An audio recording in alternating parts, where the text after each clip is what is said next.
Good day, everyone. I'm Teacher Noel, and today let's talk about independent and dependent clause. First, let us define what is clause. A clause is comprised of a group of words which includes a subject that tells the reader what the clause is all about, and a finite verb that tells what the subject is doing. Example: even though Miguel sleeps in the morning, he works at night in call center. Here, we have one sentence with two clauses. First clause: even though Miguel sleeps in the morning. We have the subject Miguel and the verb sleeps. Second clause: he works at night in call center. We have the subject he and the verb works. Now let's practice. Here I have three sentences. Determine how many clauses each sentence has and identify the subject and the verb. First, I graduated last year. How many clauses do we have? That's right, we have one clause. What is the subject and the verb? Subject is I and the verb graduated. Second, when I came here, I saw him. How many clauses or clauses do we have? Very good. We have two clauses. What are the subjects and verbs? On the first clause, the subject is I, the verb is came. On the second clause, the subject is I again, and the verb is saw. Third, when I came here, I saw him and he greeted me. How many clauses do we have? Perfect. We have three clauses. What are the subjects and verbs? On the first clause, we have the subject I and the verb came. Second clause, the subject is I and the verb is saw. Third clause, the subject is he and the verb greeted.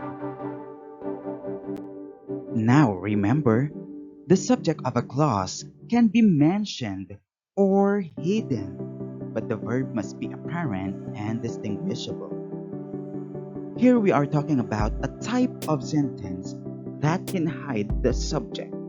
We call it imperative sentence. What is imperative sentence? Imperative sentence is a type of sentence that gives instructions or advice and expresses a command, an order, a direction, or a request. Example: be quiet. Can you see the subject? No, because it is not mentioned. Now let's use a pronoun in this sentence.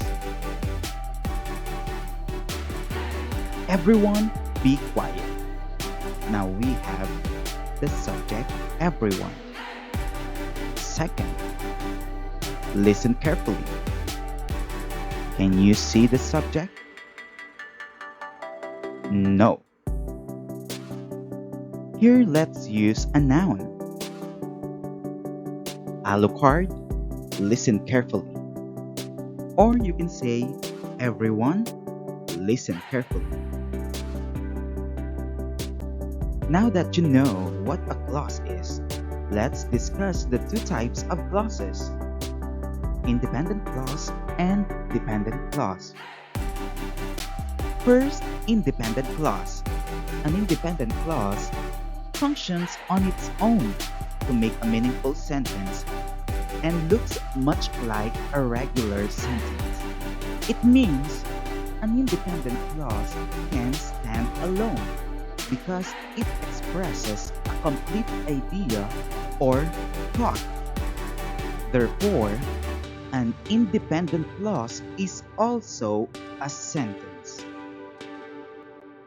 Example: I smile. This is an example of independent clause because it expresses a complete thought that can make it stand as a complete sentence. Let's identify the subject and the verb. We have one subject, I, and one verb, smile. Next, the policeman and the civilian caught the criminal.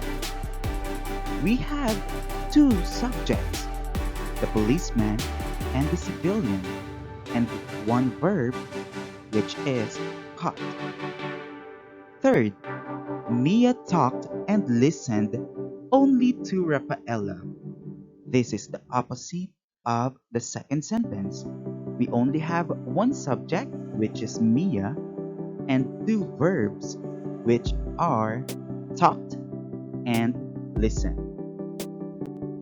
Remember, class, in a sentence, two independent clauses can be connected by the coordinators for and nor, but, or, yet, and so.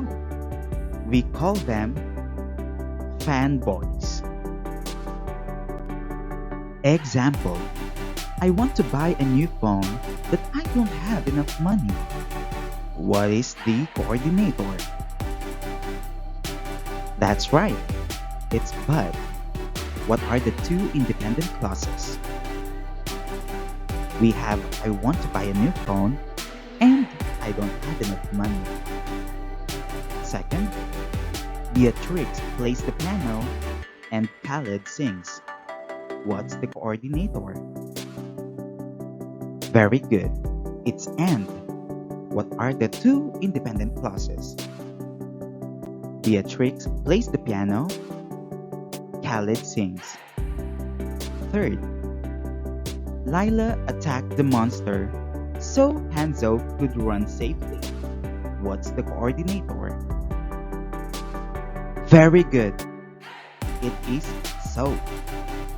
What are the two independent clauses? Lila attacked the monster. Hanzo could run safely. Now let us discuss dependent clause. A dependent clause cannot function on its own because it leaves an idea or thought unfinished. It means that dependent clause does not express a complete thought. Dependent clause is also called subordinate clause because it starts with connectors we call subordinators. Remember that dependent clause does not express a complete thought. This is why it needs to be connected to an independent clause to complete an idea or to form a sentence. Now let me give you examples of subordinators. First, we have the relative pronouns. These are who, whom, which, why, when, where, whose, and that. We also have subordinating conjunctions. These are after, although, as, because, before, even if, even though, if, in order to, and so on. Let's have some examples. First, when I was dating Diana, I had an accident. Where is the subordinator? That is right, it's when. Therefore, the dependent clause is when I was dating Diana. And the independent clause is I had an accident. Next, upon waking up, I brushed my teeth. Where is the subordinator? That is right, it's upon. Therefore, the dependent clause is upon waking up. And the independent clause is I brushed my teeth. Next, I was cooking dinner until she came. What is the subordinator? Very good. It's until. Therefore, the dependent clause is until she came. And the independent clause is I was cooking dinner. Now let us discuss the last dependent clause, until she came. Does it make sense to you? No, because it is incomplete. Someone might ask you, okay, until she came, what happened? This is why dependent clause needs to be connected to an independent clause for it to form a sentence. And that's all for today. Thank you for listening. Have a good one.